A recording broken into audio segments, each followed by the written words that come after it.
We asked storytellers to select a type of story and some words to inspire the stories that they tell.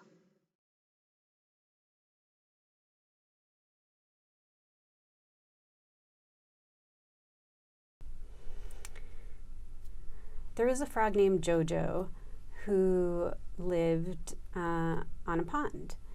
And Jojo had a favorite lily pad. It was Jojo's favorite because it had a really big flower on it. And there are many lily pads that have kind of like a small flower, or it hasn't fully bloomed yet, or it's just like the green, like placemat looking thing. But this one was in full bloom, so Jojo really loved it because you could kind of curl your head inside, and you could, swim under it, and you could see all different parts of the flower, and that was fun for Jojo.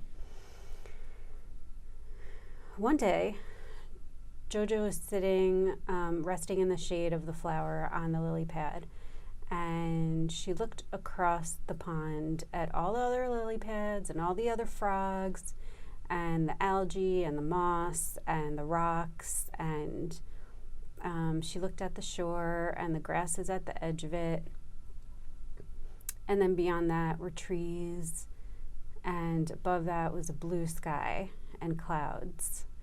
And Jojo said, I want to know what that big puffy thing is up there in the sky, because it kind of just looks like a giant version of my flower on this lily pad. So maybe I'll just try to get up there. So Jojo got this idea that she could somehow rest on a cloud. So she got the idea and she started to go.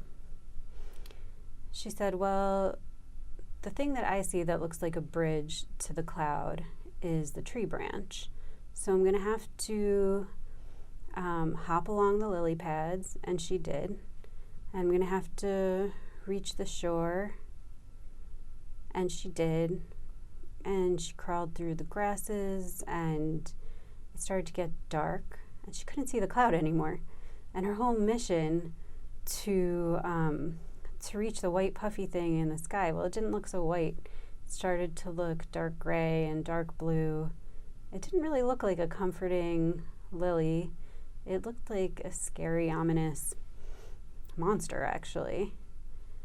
So in the middle of this field of grass, as the sky is getting darker, Jojo says to herself, I might have been wrong about this entire journey. Like, this whole thing.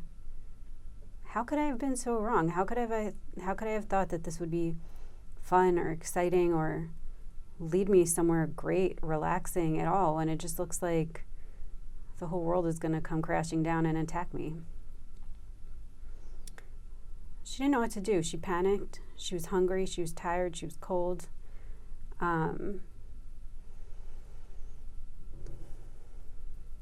And she just was paralyzed with fear.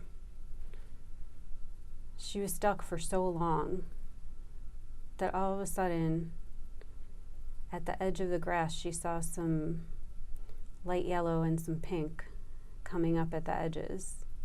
And it was the sunrise. And all of a sudden, the sky was turning light again, and the cloud looked white again. And she couldn't believe that this thing that she thought was a monster, that before she thought was a friend, was now looking like a friend again. How could the world change around you so many times like that?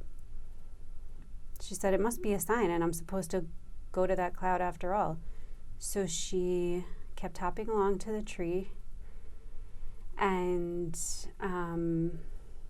she hopped up the bark. It was very convenient because, bark has those like ridged edges, and with webbed feet, it makes it very convenient to kind of like dig in and get a nice foothold.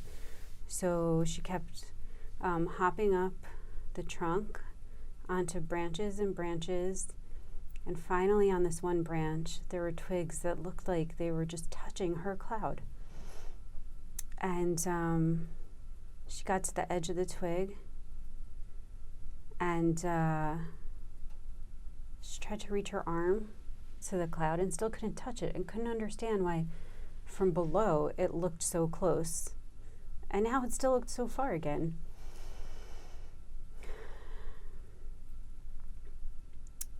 she was really upset, and she started to just sit there and stumble.